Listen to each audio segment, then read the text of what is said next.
The Toronto Blue Jays have zeroed in on a couple of targets in this offseason, so we'll break that down on this episode of Jays Digest, as well as Kevin Kiermaier. We got an unfortunate update. He may be in talks with the Yankees, so we'll break that down and much more coming up next.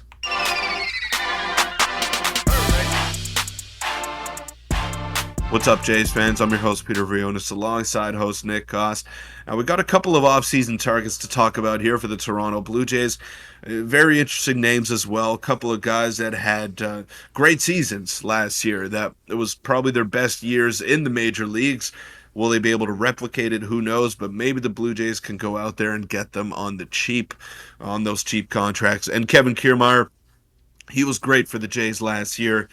We all said, where would they be without him? Where would they be without his defense, without some of his clutch ABs that he had down the stretch of the season?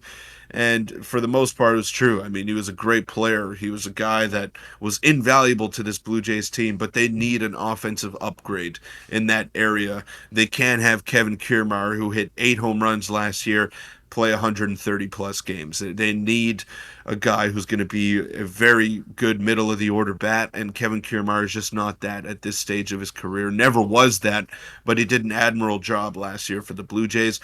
And unfortunately, right now, he may be going to a crosstown rival in New York, and unfortunate there, but it is what it is. Yeah, and a lot of targets, like you said, are trying to that are engaged with the Jays, are trying to take over that power spot, something that the Jays desperately need. But before we get into that, quick reminder that 73% of you guys are not subscribed. We're on the road to 10,000, and we're getting very, very close. But let's get into the first target or topic of the day, which are targets of the Jays. This just dropped today, very, very recently. Ben Nicholson-Smith is dropping bombs left and right. Blue Jays met with the reps for Jeimer Candelario yesterday, as Shadavidi notes. He could fit as a third base and play first base if needed. He is a switch-hitting 29-year-old, and he hit free agency at the right time. And what he's talking about with that is obviously Jeimer Candelario, and the free agency market right now is very, very slim, which means obviously he's going to get more money than if it was last offseason, for example, because of how slim the market is. And Candelario is an interesting player, and I'll get into his stats here in a second. But Peter, what are your initial thoughts on a guy like him? Can play multiple positions, had a very, very good season last year.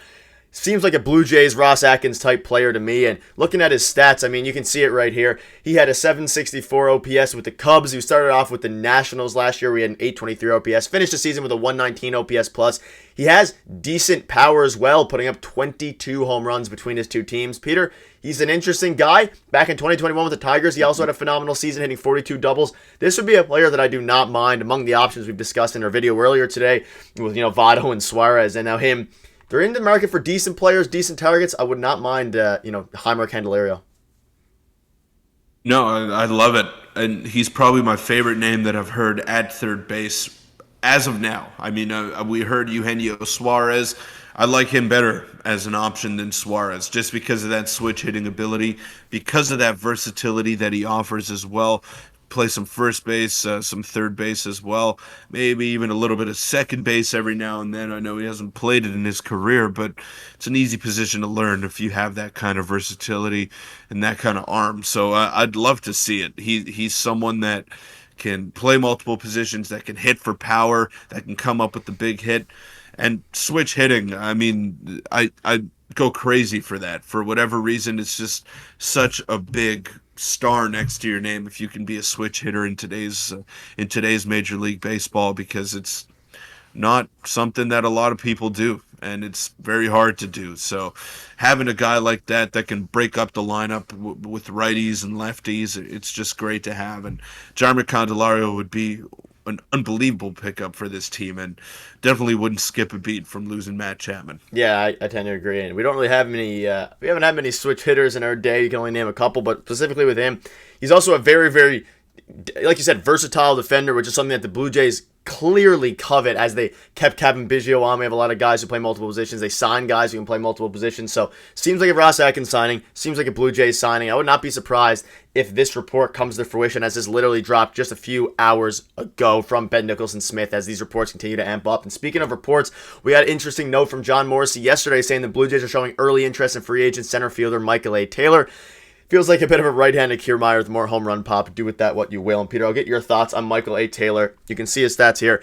Very, very good defense. Defense, obviously, is an unbelievable fielder. He's a bit of a, I guess, has more power than Kevin Kiermaier, but doesn't have some of the other intangibles that Kevin Kiermaier has. He had 21 home runs last year. He's a very solid hitter. For a fourth outfielder spot, I would not mind it at all, but if he's going to be our starting outfielder in any position, I think we could do much, much, much better. Yeah, you said it right there. You hit the nail on the head. If he's a fourth outfielder, sure. The guy hit 21 home runs last year. Obviously, we saw his defensive ability in those two wild card games that the Jays played against the Twins. So we know he's special out there in center field. But we said the same thing about Kevin Kiermaier. This is great if he's a fourth outfielder, but he ended up playing 130-ish games and was the starting center fielder for the Toronto Blue Jays, and it wasn't a bad thing. He had a good season, a much better offensive season than we were all anticipating, but still, you could tell that the Jays needed another impact bat, and they sacrificed a lot of offense for that platinum glove defense, and it was great to see because we saw some great catches. We saw the Blue Jays keep themselves in games with their defense, but at the same time, we also saw the lack of hitting on this team. We saw that once you got to the fifth spot in the order or the sixth spot in the order, there was an immense drop-off to the talent in offensive abilities. So I'm looking for an offensive upgrade. So Michael A. Taylor, fourth outfielder, I'm good with that. But as a starter, as an everyday guy, no thank you, because the Jays can do better. There are better options on the market. Yeah, and I'm worried this is going to be a Kevin Kiermaier situation where we think he's going to be a fourth outfielder, and then he comes out and plays every day. And if you're Michael A. Taylor, you'd presume he had one of the best hitting seasons of his career. Although he only hit 220, like you said, he had 21 home runs and can steal a few bases. He might be looking for a spot where he can go and play every day to elevate his value even more. But again, it's a weak free agency class, so he's going to get paid. He's a very, very elite defender. He's an elite runner. He's 85th percentile sprint speed, and he barrels the ball at a very, very good rate. So kind of like Kevin Kiermaier, just a bit worse defensively, but a much better power hitter, whereas Kiermaier is more of a contact guy. But Peter, kind of tailing this and piggybacking this a little bit here, we have an interesting note that came out a few days ago, and we want to cover it here now, which is a little bit scary. And this isn't the first time that Kevin Kiermaier has been linked to the New York Yankees, and it came out a couple days ago that Kevin Kiermaier told people in Toronto that he's interested in talking to the Yankees, according to reporter Eric Bolin. Now, Peter, what are your initial thoughts on this? Obviously, if you remember earlier in the season, it kind of came out with the whole interview thing from, I believe it was Hazel May, or he told Hazel May after the fact that his words got misconstrued, but he was in an interview discussing how he likes playing in New York, he likes the Yankees feel and their fans, and now it's coming out that he's interested in talking with them and potentially signing with them. I mean, it makes some sense for the Yankees, but Peter, unfortunate to hear a little bit, although I don't think the Jays re-sign him. I do not want to see him in pinstripes.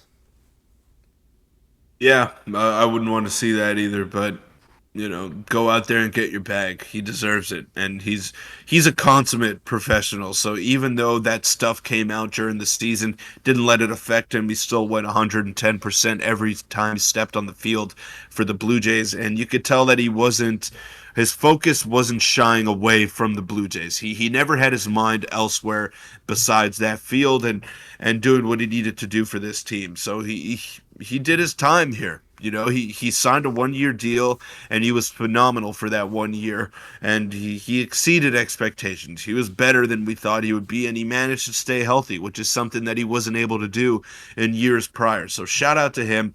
If he wants to go to the Yankees, he can go there because they're probably going to give him the most money and give him the most term, and he deserves that.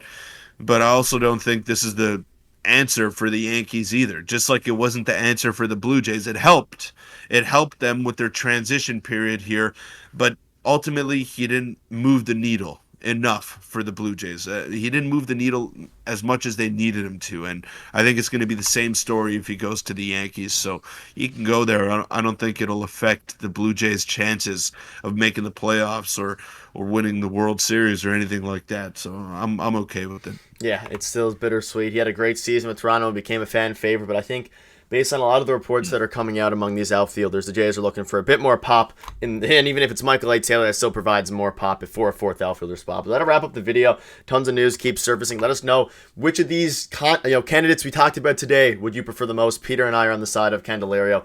Some people might like Michael A. Taylor, I guess, coming to the Blue Jays. But that'll wrap it up. If you want to see your video from earlier today, click on your screen now, and we'll see you guys tomorrow.